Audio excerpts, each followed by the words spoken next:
जय हिंद साथियों, मैं आदेश आप सभी का राही आदि क्लासेस में स्वागत करता हूं। तो हम सभी अभी तक पढ़ रहे थे समास। समास को हमने 3 पार्ट में पढ़कर समास चैप्टर को समाप्त कर लिया है। आज हमारा नया टॉपिक, नया चैप्टर होगा संज्ञा। क्या होगा? संज्ञा।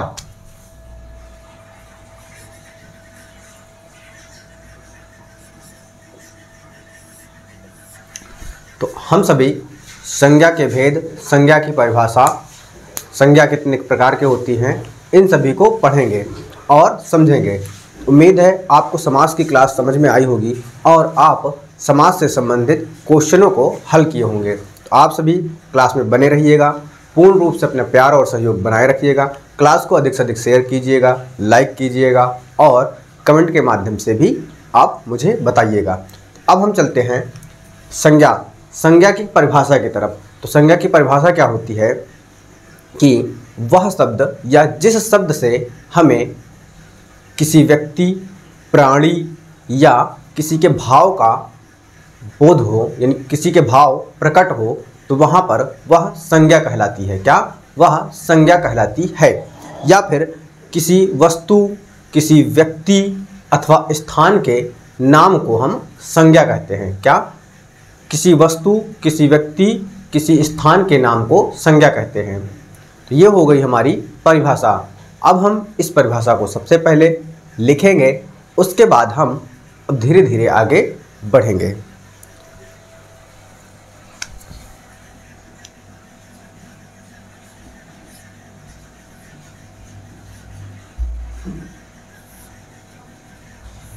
परिभाषा क्या है कि जिस शब्द से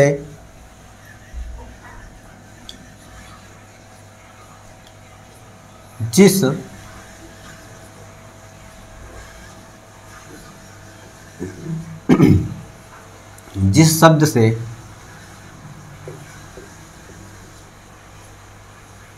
किसी प्राणी,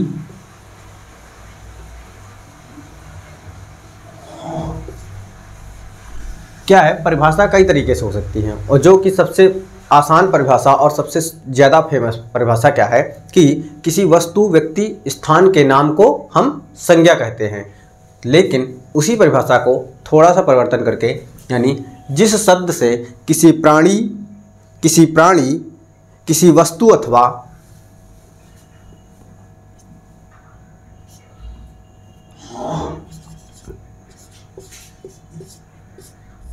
किसी प्राणी, किसी वस्तु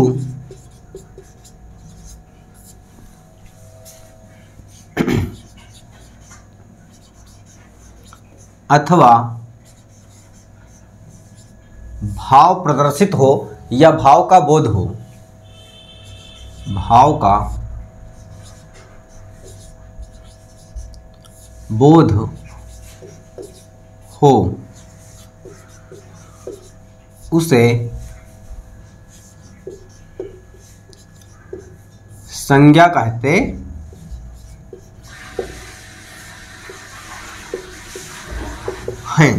क्या कहते हैं? उसे संज्ञा कहते हैं। जैसे किसी प्राणी, किसी वस्तु, जैसे किसी प्राणी का नाम ले लीजिए। जैसे यहाँ पर क्या हुआ, श्याम ले लीजिए, किसी प्राणी का नाम हो गया। कोई वस्तु ले लीजिए, वस्तु मतलब जैसे मान लीजिए कुर्सी हो गया, गुलाब ले लीजिए। ये क्या है? ये सभी संज्ञा है। क्या है? ये सभी संज्ञा हैं और संज्ञा के उदाहरण के तौर पे हैं। जैसे स्थान है, तो स्थान में ले लीजिए, जैसे पटना ले लीजिए, आगरा ले लीजिए। उसके बाद भाव को दर्शाने के लिए ले लीजिए। भाव क्या हुआ? जैसे क्रोध हो गया। क्या? किसी का भाव है क्रोध। तो ये सभी क्या है? संज्ञाएं हैं। अब हम क्या चलेंगे? संज्ञा के प्रकार या संज्ञा के भेद की तरफ।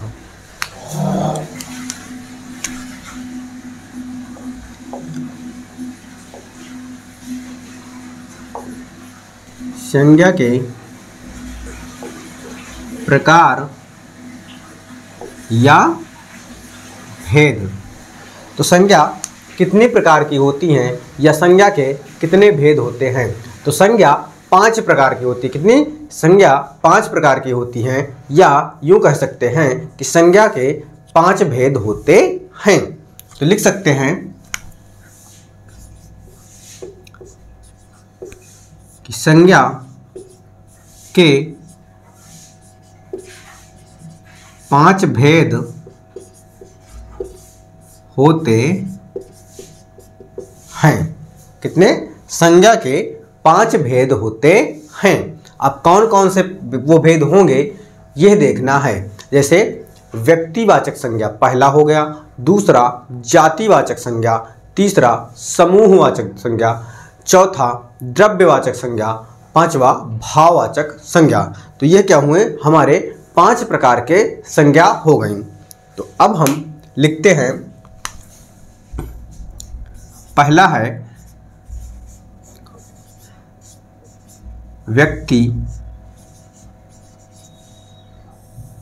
व्यक्तिवाचक संज्ञा। दूसरा लिखते हैं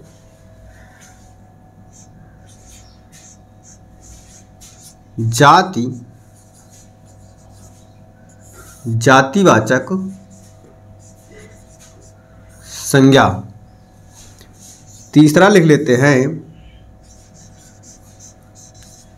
भाववाचक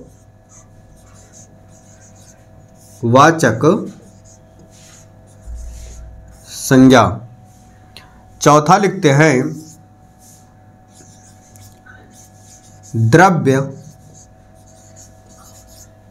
द्रव्यवाचक संज्ञा। पांचवा लिखते हैं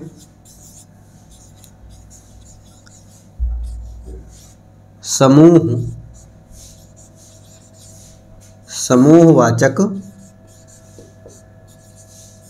संज्ञा। क्या है? पांचवा है समूहवाचक संज्ञा। अब हम क्या करेंगे?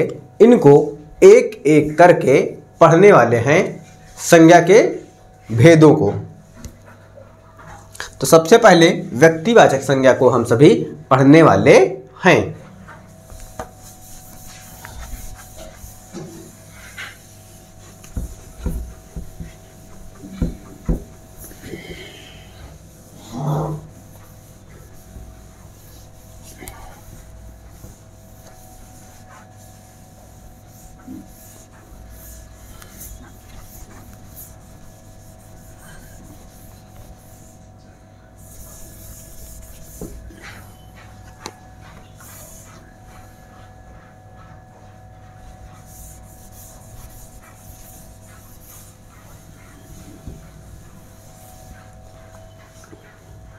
पहला है व्यक्तिवाचक संज्ञा।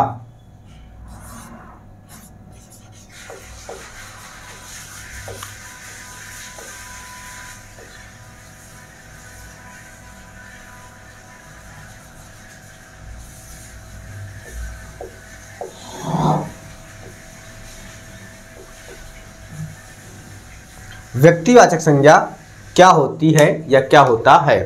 तो जिस शब्द से किसी व्यक्ति का बोध हो, किसी व्यक्ति का बोध हो, किसी स्थान का बोध हो, किसी व्यक्ति का बोध हो, किसी स्थान का बोध हो, तो उसे व्यक्तिवाचक संज्ञा कहते हैं। उसे व्यक्तिवाचक संज्ञा कहते हैं। उसके बाद हम उदाहरण के माध्यम से समझेंगे कि कौन कौन से उदाहरण ऐसे होते हैं, जो उदाहरण तो बहुत सारे हैं, कि जो उदाहरण कैसे व्यक्तिवाचक के अंतर्गत आएंगे। तो सबसे पहले व्यक्तिवाचक संज्ञा की परिभाषा को लिखते हैं। जैसे जो शब्द किसी वस्तु,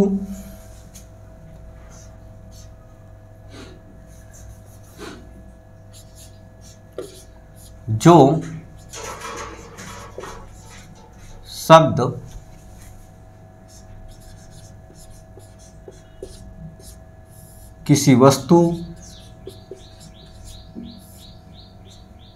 व्यक्ति अथवा स्थान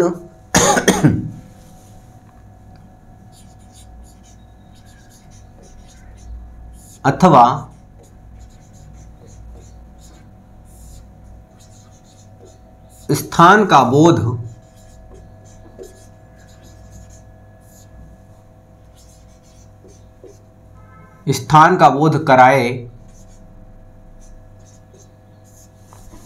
स्थान का बोध कराए, उसे व्यक्तिवाचक संज्ञा कहते हैं।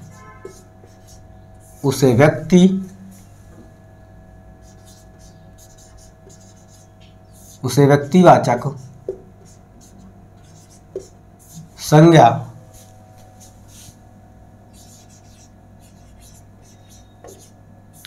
कहते हैं। क्या? उसे व्यक्तिवाचक संज्ञा कहते हैं। अब देखते हैं, जैसे इसके उदाहरण जैसे देखते हैं। क्या?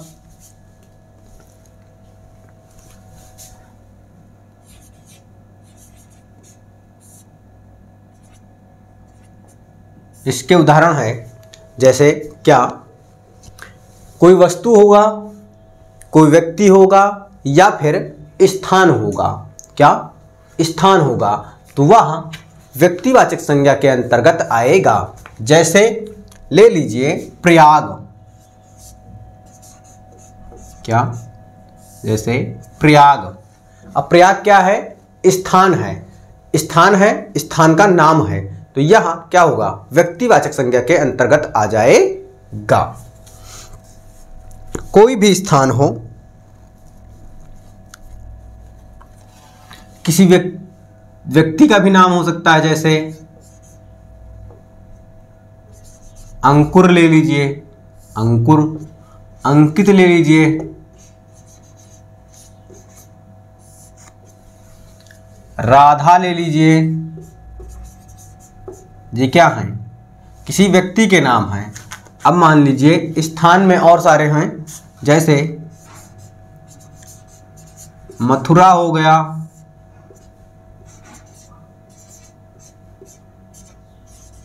लखनऊ हो गया। ये क्या है? ये सभी व्यक्तिवाचक संज्ञा के अंतर्गत आएंगे। किसी वस्तु का नाम हो, किसी व्यक्ति का नाम हो, किसी स्थान का नाम हो, तो वह सारे के सारे उदाहरण किसके अंतर्गत चले जाएंगे? व्यक्तिवाचक के अंतर्गत चले जाएंगे, यानी व्यक्तिवाचक संज्ञा वह होगा। अब जैसे आप सभी नोट करके लिख सकते हैं। क्या? नोट करके लिख सकते हैं। जैसे इसके अंतर्गत,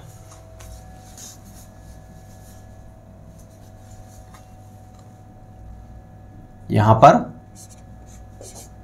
नोट करके लिख सकते हैं कि इसके अंतर्गत जैसे नाम है, व्यक्तियों के नाम, स्थानों के नाम, दिशाओं के नाम।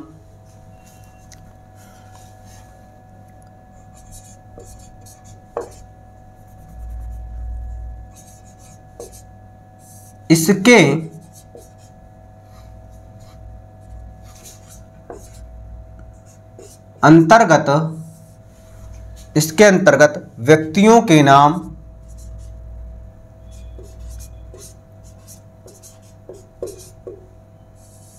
इसके अंतर्गत व्यक्तियों के नाम क्या लिखते हैं? कामा लगा लगा के लिखते चले जाते हैं। व्यक्तियों हो गया,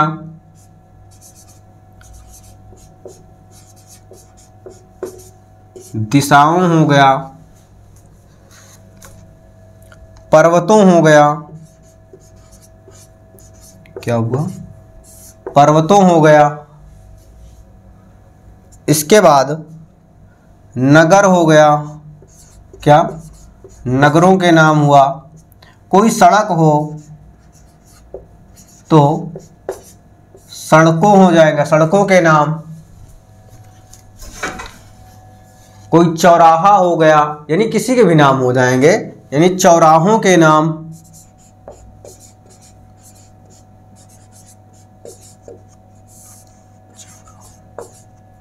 चौराहों के नाम। और इसी में लिख लीजिए दिन हो गया, दिनों के नाम।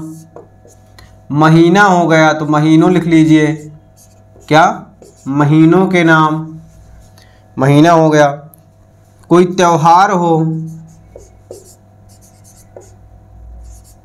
तो त्योहारों के नाम हो जाएगा। उत्सव हो, त्यौहार उत्सव एक ही हो जाएगा। या फिर और लिख लीजिए कोई घटना हो, क्या, घटनाओं के नाम।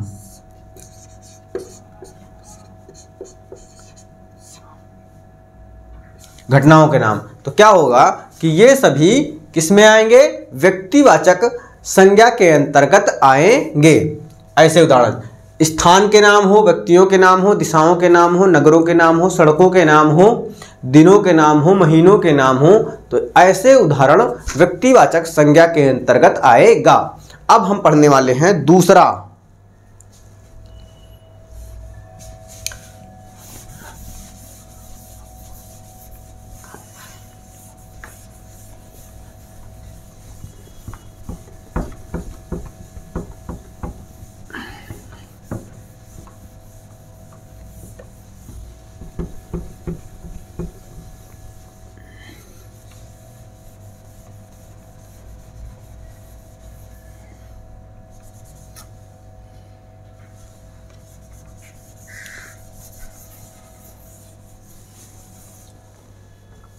अब हम सभी पढ़ने वाले हैं दूसरा, जातिवाचक संज्ञा। दूसरा क्या है, जातिवाचक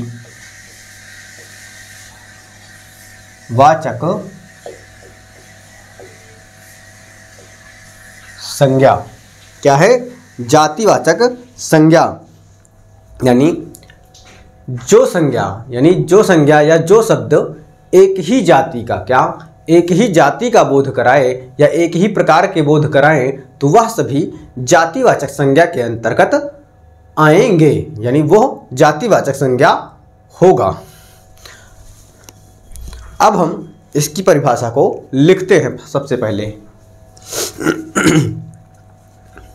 जो संज्ञा या जो शब्द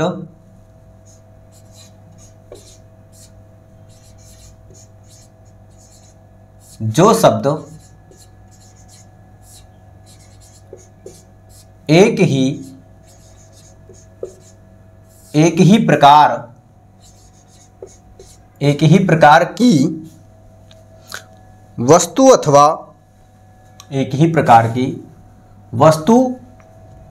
अथवा व्यक्ति की जाति या एक ही प्रकार की जाति का बोध कराए, एक ही प्रकार की वस्तु अथवा व्यक्ति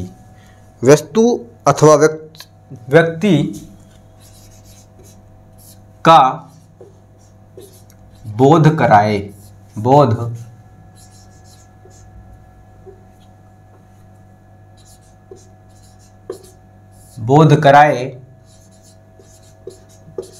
उसे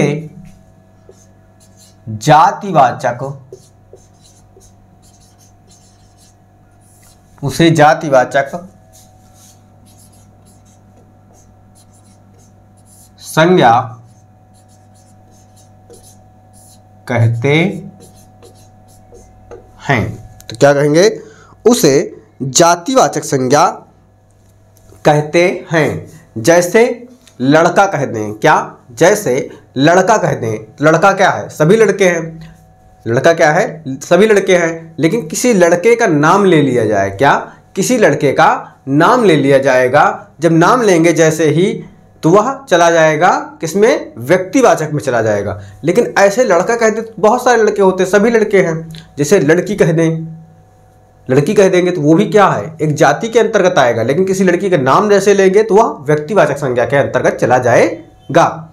जैसे कुछ पद होंगे, जैसे पद कैसे हो गया, राज्यपाल कह दें, क्या, राज्यपाल क्या होता है, एक राज्यपाल होता है, नहीं होता है, क्यों, क्योंकि जितने भी स्टेट होते हैं, जितने भी राज्य होते हैं, सब जगह होते हैं। तो राज्यपाल क्या हुआ, राज्यपाल शब्द एक जातिवाचक संज्ञा के अंतर्गत आ जाएगा। लेकिन जैसे किसी राज्यपाल का नाम ले लेंगे तो वह व्यक्तिवाचक संज्ञा के अंतर्गत चला जाएगा। जैसे मान लीजिए गाय, क्या, गाय ले ली तो क्या है, गाय एक जाति है, जातिवाचक है, लेकिन उस गायों में भी देसी है, जर्सी है, कैसे हैं, बहुत सारी गायें होती हैं। घरों के भी नाम रख देते हैं। तो जैसे नाम रखेंगे या किसी नाम से परिवर्तित करेंगे या नाम से संबोधित करेंगे तब वह व्यक्तिवाचक के अंतर्गत आएगा, लेकिन सिर्फ गाय कहेंगे तो वह जातिवाचक संज्ञा के अंतर्गत आएगा। तो उम्मीद है आपको समझ में क्लास आ रही होगी। बाकी मैं अपनी तरफ से पूरा प्रयास करता रहूँगा। अब हम देखते हैं कि कुछ उदाहरण के माध्यम से समझते हैं जातिवाचक संज्ञा को।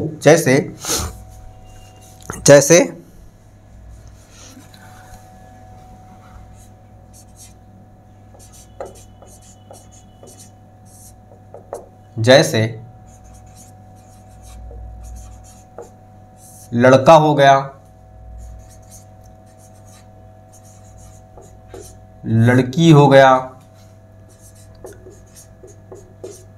स्त्री हो गया। क्या? लड़का, लड़की, स्त्री।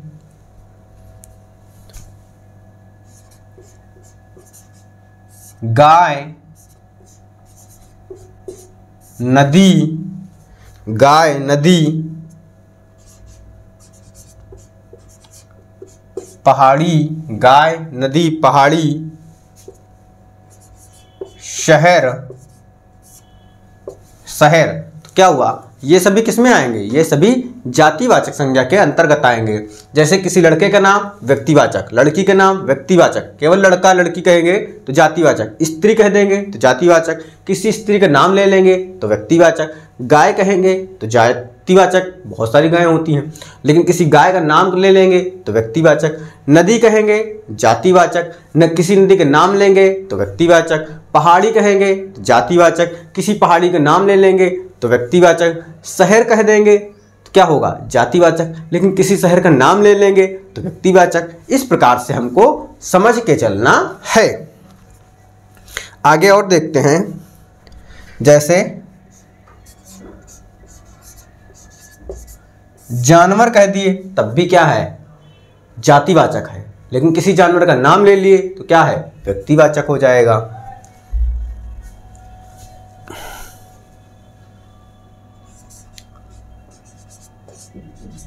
महिला, क्या हुआ? कोई महिला है, हम कहते कोई महिला है तो महिला शब्द क्या है? जातिवाचक है, लेकिन किसी महिला का नाम ले लिए तो क्या हो जाएगा? व्यक्तिवाचक हो जाएगा। बालक कह दें तो बालक क्या है? जातिवाचक है, लेकिन किसी बालक का नाम ले लें व्यक्तिवाचक हो जाएगा। जैसे वकील कह दें,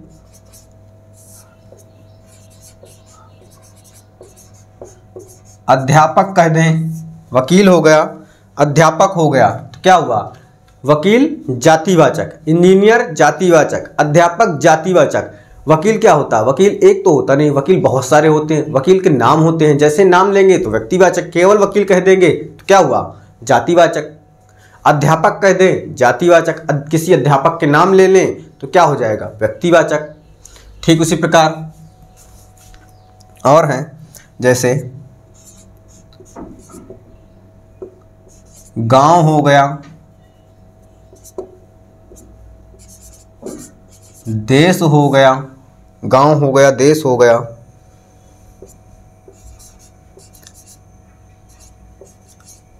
मछली हो गया। अब आगे आदि लिखते हैं, क्या? आदि कर देते हैं।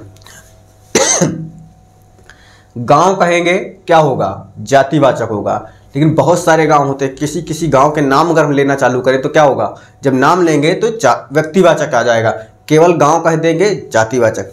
देश बहुत सारे होते हैं, देश कहेंगे तो जातिवाचक, लेकिन जब देश का नाम लेंगे व्यक्तिवाचक। मछली बहुत सारी प्रकार की होती हैं, केवल मछली कहेंगे तो जातिवाचक, किसी भी प्रकार के मछलियों का नाम लेना शुरू कर देंगे तो व्यक्तिवाचक। तो आज की क्लास को हम यहीं तक रखते हैं। हमने संज्ञा के 5 भेद थे, 2 भेद पढ़ा है, व्यक्तिवाचक और जातिवाचक को। संज्ञा के आगे की क्लास हम अब कल पढ़ लेंगे, और हो सकेगा तो कल हम तीनों प्रकार पढ़ेंगे और संज्ञा को समाप्त कर देंगे। तो उम्मीद है आपको क्लास पसंद आई होगी, क्लास समझ में आई होगी। तो आप सभी का बहुत बहुत धन्यवाद इस क्लास में जुड़ने के लिए। तो आप सभी से एक ही रिक्वेस्ट है, कि आप सभी अधिक से अधिक सहयोग करें। तो आज की क्लास को यहीं पे समाप्त करते हैं। आप सभी का क्लास में जुड़ने के लिए बहुत बहुत धन्यवाद।